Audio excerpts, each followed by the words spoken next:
TikTokis on päris huvitavaid inimesi, niinimetatud võõramaalisi sisseründajaid. Nad panevad sind jälgimise alla ja loodavad siis, et sa hakkad vastu jälgima. Siis nad saavad ju sinuga ühendust pidama hakata. Ja mis kõige huvitavam on see, et üks seik siis eilsest päevast. Et siis tegin siis proovi, 2 võõramaalast, naisterahvad. Siis tahtsid, et ma ka siis hakkaksin vastu neid jälgima siis. Panivad siis minu jälgimise alla. No ja siis ma otsustasin, et lähen vaatan siis kõigepealt, teen siis selle proovi ära, nende kontot üle. Ja siis videodes oli siis huvitav lugu oli see, et uhked rõivad seljas ja välismaa kaadrid selja taga ja ise nad nendes välismaa riikides seal kuskil siis sees ka ja see tundus päris tõene, mitte montaaži nihe, mida võib teha ja tekitada ise ju monteerimise juures. Ja siis vaatan seal ja nad siis keerutavad ennast seal kuskil koha peal, teevad sellist 360 kraadist ringi ja siis muidugi kõige huvitavam oli see, et siis paar videot oli siis lisaks, olid lihtsalt ilminud oma arvutiekraani. Ja arvutiekraanil siis oli näha siis, et nad on mingisugust sissetulekut teeninud, mingisuguses äris osalenud. No näiteks ühel naisterahval seal oli siis 80 000 oli siis tulu või siis võib-olla siis käive, võib-olla ütleme see, et sellest ta investeerib järgmisse projekti või samasse projekti kuhugi. Et mul on hea küsimus, et kui sul on konto peal 80 000, ütleme siis dollarit või eurot, ütleme, et milleks sa siis TikTokist veel otsid inimesi juurde, kes on niinimetatud sinu partneriks võiksid hakata, et siis, et ma arvan, et siis 80 000 saad sa ise ju rahast saab ju raha juurde teha. Ja mis kõige hullim siis, et läheb siis mõni tund mööda seal ja üks neist siis seesama, kellel see 80 000 seal arve oli, tema siis kirjutab mulle, ma võtsin siis selle jälgimise vastu, hakkasin teda ka siis jälgima. Kirjutab mulle siis sinna TikToki postkasti, et tere, mina olen sealt Londonist ja enne elasin kuskil seal teisel kontinendil ja et kus sina elad? Siis ma kirjutasin, et videode põhjalt avastasin asja ära, et siin hakatakse nagunii siin äri pakkuma. Ja ma kirjutasin siis, et vastu, et hea küll, et kuule, et siin me võime suhelda ja kõik asjad on ju, aga et jumala eest, et ära mulle äri pakkuma hakka. Mõelda vaid, ta kohe sealt nägi, kui ma kirjutasin talle vastu kirja ja kohe kirjutas mulle vastu. Ja siis läkski hakkas kohe sellist äriteemat ajama. Aga ma jõudsin talle öelda, et ära sa mulle seda äri küll pakkuma hakka, et võime niisama suhelda. Ja ta seda ei lugenudki, siis ma kirjutasin uuesti otsa, et okei, et kõigepealt loe minu see kirjutatu ja räägime, vasta mulle sellele, mis sa selle kohta kommenteerid, on ju. Ja muidugi pudistas aga edasi, hakkas seal ikkagi edasi oma seda ärikirjandust põrutama, et kliendiks tuleksin. No tähendab, üks asi on see, et ma toon väikse ohunäite ka inimestele, et võõramaal siis nimetatud sisseründajaid ei ole alati vaja neid siis nagu ikka sinna vastu võtta, et sinna vastu follow ida, et kui siin on selline, sa tõesti tead teda või kellegi sõbranna tuttav või sõber või sõbranna ja mida iganes, et tunned, et siis on see asi, et okei, et sa võid ju seda katse ära teha, võid vastu follow ida, aga noh, muidugi jah, et siin on vähemalt paar varianti kindlasti, et kas hakkavad siis äri pakkuma, teise variandina võivad nad siis hoopis infot uurida, kus sa elad ja kes sa oled ja kelle videod need üldse seal on, et noh, seda me ei tea kunagi, et mõni filmis sõbrannat, noh, või siis tähendab keegi näitles oma sõbrannale sõpra, võib-olla oli näitlik sõber, polnudki sõber, oli selline ärikallakuga raharöövel ja siis tegi väikseid videokaadreid ja asju ja noh, lõpuks tegi TikToki ja pani sinna selle foto ka ülesse sellest oma sõbrannast, no, ja et see võib olla, noh, ütleme täiesti võltskonto, selle taga võib olla hoopis meesterahvas keegi ja et ei tea. Ja et ärge siis jah, kaasa minge, et see on kaks varianti, et üks on siis jah, et tahetakse tundmatut äri pakkuda, võib-olla pannakse see raha oma tasku ja kogu moos. Ja teine variant on see, et siis tõesti röövitatakse sinu identiteeti, tahetakse teada, kus sa elad, on ju. Ja siis teha seda sulle nii palju kahju kui võimalik. Mida rohkem sinu käest andmeid saadakse, seda parem ju kahju teha. No me ise ju näiteks teeme siin TikToki laivi ja siis meil on seal ka oma tutvusringkond juba tekkinud, noh, ma ei tea, ütleme TikToki tutvusringkond ikka, kui päris sõbrad tuttavad ei ole. Aga meie ju avalikult oleme kõigi ees, üle maailma, terve maailma ees ju oma laiviga. Ja me kuidagi ei taha ju, et see laiv ju tegelikult, või seal laivis siis nimetada tervele maailmale, et ma elan nüüd Simunas ja Kaarli puiesti 4 ja 25 on ju.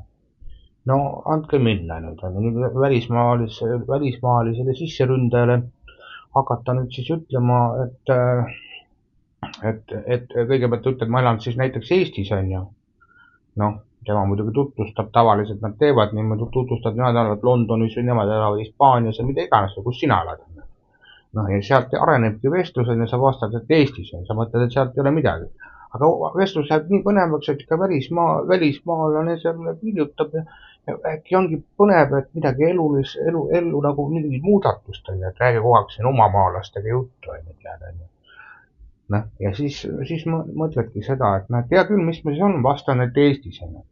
No aga hetke pärast tuleb järgmine küsimus, et noh, et kus Eestis mingis väikses linnas või väikelinnas või maakohas või.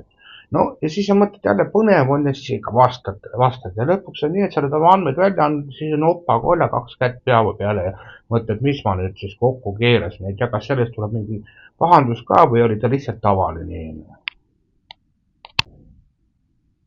Jah, ja kergekäeliselt ei tasu ka suhtuda, ma arvan, siis ka veel oma maa või meie maal elavatesse inimestesse või siis lausa ütleme sellised nagu skeemid või pettuskeemid, et täiesti kõneleb isegi eesti keelt ja ongi nagu omamaalane ja siis noh, mõtled, et noh, et nüüd lasedki selle nagu redelipulga lõdvaks, et kukun sealt alla, siis läheb murdub ära või murdub, noh, ma ei hakka teda parandama, ma käin lihtsalt seal pööningul ära, küll pärast jõuab parandada, on ju.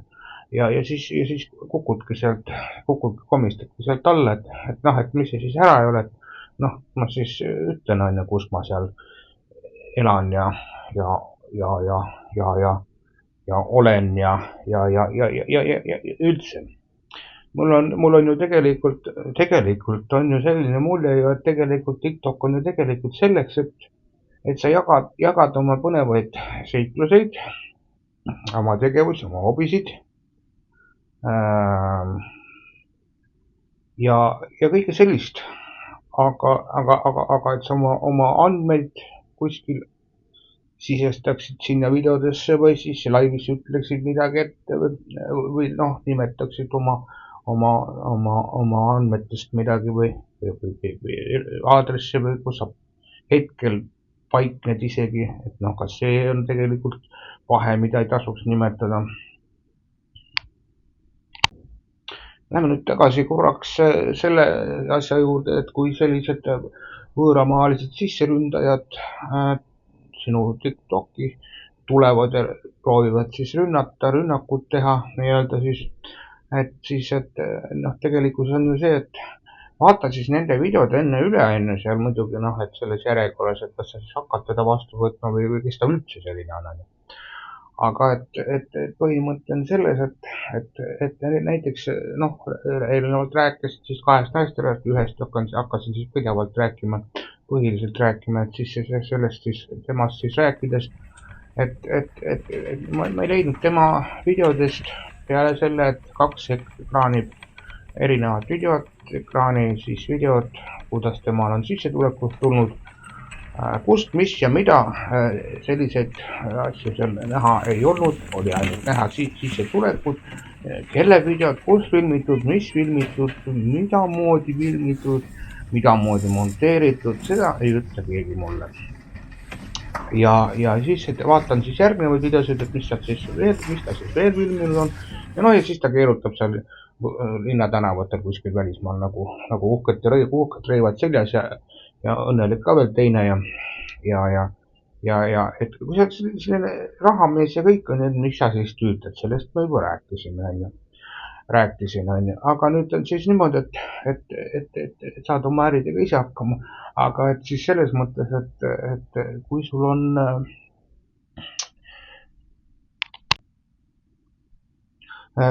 videod sellised, et sa istud üksi kohvikus või tiirled seal tänava peal siis oma 360 kraadist ringi, et siis põhimõte on ju selles, et aga jälgige hoolega, et millises videos te olete kordki näinud või näete kellegi kontol siis, kuidas inimene kohtub äripartneritega. Või siis, et ega siis ei pea ju ärilauas seal seda videot filmima, aga ütleme, et kuidagi sellised, mis oleks pidepunktid või tõestuseks midagi, et on ju võimalik küll ka niimoodi, et nõksana nii-öelda nõksa filmida või nõks filmida väike lõik kas või sellest, kuidas äripartnerid sind ootavad ja tänava peal tervitavad ja tervitusi jagavad ja siis paned lihtsalt oma selle mobiili käest uuesti ära, paned tasku ja siis lähed äripartneritega kohvikusse ja hakkad oma businessi seal ajama.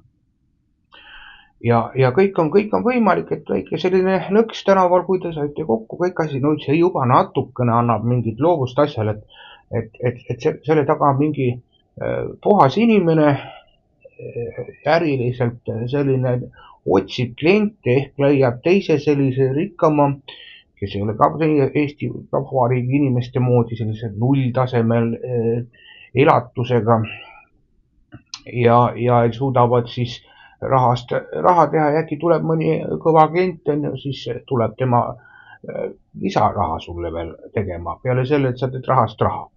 Mis on sul juba seal pangakontol, nagu ma rääkisin, siis 80 000 on juba olemas.